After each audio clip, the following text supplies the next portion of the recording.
So perhaps the biggest mistake of people that are moving to another country is not to plan ahead before they start moving. And if they haven't planned ahead before start moving, plan as soon as possible or plausible. And the reason for that is that, generally speaking, structures created before move happen are normally considered legitimate structures, and the authorities would not typically drill into the commercial justification of such structures because they are assumed to have existed before. If someone moves to another country and starts structuring to improve their tax benefits, they can be subject to reporting obligations. They are a lot more likely to be considered fake structures or artificial structures that are only there to reduce the tax burden. So plan ahead. So just put everything to stop before you move. Create the best set up the best structure before you start moving, and then when you move, your structure is normally solid. I mean, this is not. There could be situations where a structure is so weird and bizarre and doesn't make sense that it's deemed artificial, even if you move. But generally speaking, structures that have existed historically are respected, whereas new structures are always subject to more scrutiny, are always suspected. So if you're going to have a tax plan in place, if you're going to consider tax as one of the things that you take into account when moving, the earlier you can plan, the better.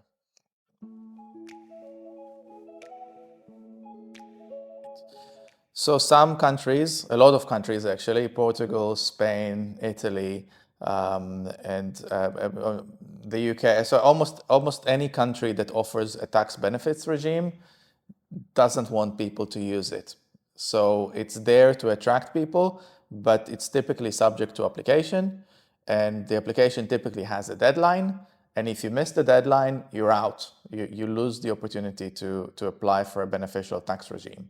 So if you're moving to a new country and that country has some of its offer or of attractiveness to you is that it would tax you less, or it would offer you some exciting conditions from a tax perspective, it's really a shame to miss the deadline and not apply and not take advantage of these offers. They are there because countries want to make themselves more attractive. But if you volunteer to pay more tax, the country would happily take it.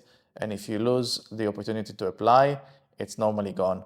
So getting early good advice is absolutely critical, making sure that everything is in place to make the relevant applications.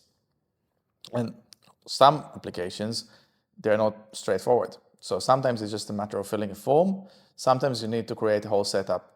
But again, it needs to be done as early as possible to meet all the relevant deadlines. Okay.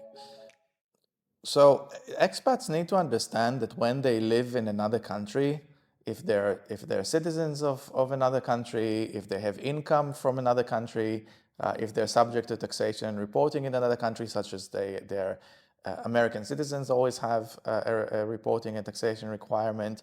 People who own property, real estate in other countries, people who have stock portfolios in other countries. When you live in one country and you receive income from another country, this is an expertise. It's complicated. It's not the same as living in the same country, having all of your income generated in the same country and received in the same country. And what we see over and over again is that people don't understand or underestimate the complexity of their tax matters. So they move to another country. In our case, it's normally Portugal, and they come from another place. And the first thing they do is they seek either try to do it themselves, which is DIY is like the worst thing you can possibly do on taxes, or they seek the advice of a local accountant, a one-man band that files taxes for locals, because that's what they've done where they came from. But it's completely different because expats, they have, when they have income from one place and they live in another, there are treaty rules to consider, there are tax residency issues to consider. It's a lot more complicated, and every mistake can be very costly. So what people should understand is that expat taxation is a specific niche there is cost of doing business. When you move to another country, there's going to be a lot of costs that you'll have to chuck in and accept. And this is perhaps the best one, because planning your taxes properly can give you so much return, and it can save you so much money, and mistakes can be so costly. And also, if you make a mistake and you end up with a huge tax bill, which is very common, you don't have the same means to fight it as the locals do, because you don't have the same ecosystem, you don't understand it as well. So it's much, much, much better and cheaper to do things properly from the outset.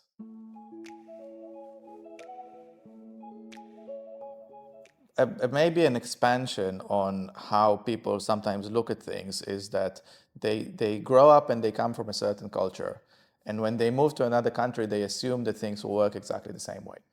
And this is true from a legal perspective. They think the laws will be the same. It's true from a cultural perspective. They think that people will behave in a similar way. But all of it is wrong. When you move to another country, you're leaving your old culture behind, and you're moving to a new place where the culture is almost necessarily different. Even in countries that are seemingly very similar, the cultures are different. And certainly if people make a move from, for example, from the US or the UK, which are common law, is a very rule-based meritocracy type jurisdiction where everyone is treated equally bad, to countries where, to Southern Europe, to Portugal or Italy or Spain, which are relationship-based cultures. Sure, the rules exist and they are the same to everyone, but they are applied differently based if someone likes you at the local office, or if you've built a good relationship with a person, or could be treated really poorly and with complete disregard to the rules if they are being difficult or complaining, or are perceived to be not the sort of person that someone liked, and so on. So when you move from one place to another, you have to understand that you've completely changed your cultural context. And specifically, if you move to places where relationships matter and you don't have a network of relationships, then you need to find people who do, who can in addition to expertise, use their relationships to your advantage. And you cannot assume that you will be treated in the same way that you've been treated in your previous country or home country. And you cannot assume that it would be the same system at all. And I've said it many times, don't try to hack it. Don't DIY it. Just don't. It's a really, really bad idea.